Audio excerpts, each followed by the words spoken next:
The laughter that erupted in the banquet hall rang sharp, like broken glass. On an enormous LED screen above the velvet-draped stage, the words still glowed. Impotent, failure, high school dropout, low income, now single. A slideshow had been running. Photos of her childhood, her university days, the overseas internship, her wedding. Then, like a punchline that had waited too long to land, this slide had replaced the last.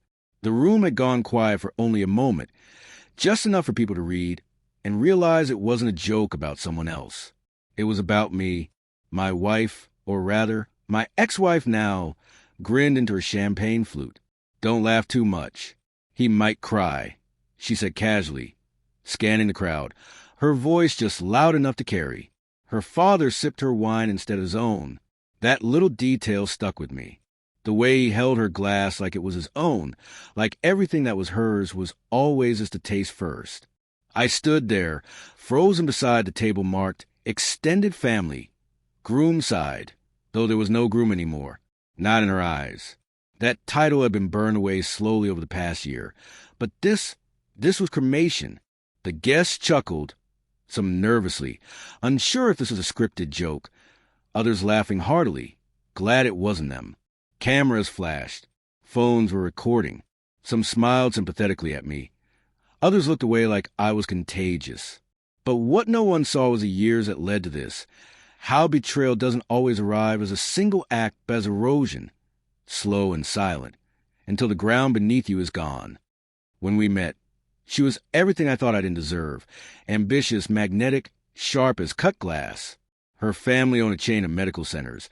Her father a respected surgeon who wore disappointment like a second skin. He never liked me. Not once. Not when I first shook his hand. Not when I fumbled my way through dinners at their home. Not when I dropped out of college to support my dying mother. He believed I wasn't worthy, and maybe, back then, I agreed. She loved me anyway, or said she did. At first, our love was the kind you fight for. Whispered phone calls after midnight, long train rides just to hold each other's hands for a few hours. Her father warned her, "If you marry beneath yourself, you'll drown." She replied, "Then I'll learn to swim." It felt like a war we were winning. But real life isn't a battlefield. It's a negotiation. And I brought nothing to the table. After we married, she moved quickly, finished her MBA, launched a consulting firm, traveled constantly.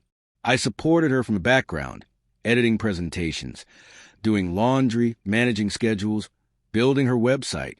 My business ideas never got traction. The stress of unpaid bills, the nights spent awake beside her vacant side of bed, they started to suffocate me. When the doctor quietly explained that I was infertile, I didn't tell her for months. I needed to find the right words. I never did. She found out from my medical file. Her father still had connections at the hospital. From that moment, everything changed. She began to speak to me like a subordinate. Her love grew conditional. The warmth left her eyes. Then came the silence. Then the locked doors. I begged. I tried. But she had already begun rehearsing life without me. I found the separation letter on the kitchen counter, tucked inside the morning newspaper like a casual memo. The party invitation arrived 2 months later. Gold-trimmed, cream cardstock. A celebration of new beginnings, hosted by Dr. and Mrs. Fallon. A dinner in her honor. I wasn't supposed to come, but I did.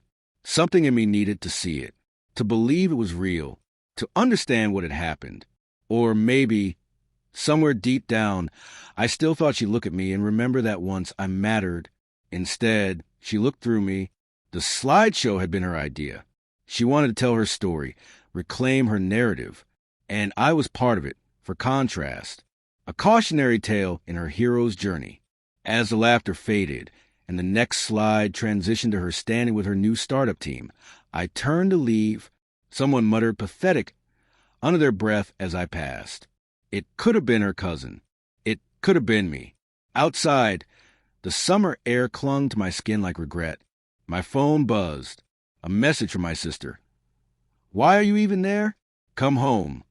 I wanted to reply, but I couldn't think of words that didn't sound like failure. I sat in my car for hours that night. At first, trying to understand, then just existing. I wasn't crying, not really. The tears had dried out months ago. What I felt was quieter, heavier, like standing in a house long after everyone's moved out, wondering if the echo you hear is someone else or just your own voice returning. Weeks passed. I disappeared from their world completely. Her father bought my silence with a discreet settlement. I signed the NDA. I didn't care anymore, but the story didn't end there. 6 months later, her firm faced a lawsuit. A whistleblower revealed falsified data in client reports. Someone she had trusted had turned on her. Her name splashed across news outlets, not as a rising star, but as a cautionary tale.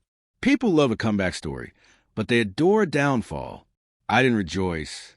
I didn't call her, but I remembered, because betrayal, I've learned, doesn't rot overnight. It seeps. It waits. And sometimes it comes full circle, wearing a mask you once wore yourself. We all play roles in each other's lives. Villain, victim, savior. Sometimes we switch costumes without knowing. She had once said, "I'll never become my father." And yet, there she was, cold, calculating, sipping wine that wasn't hers.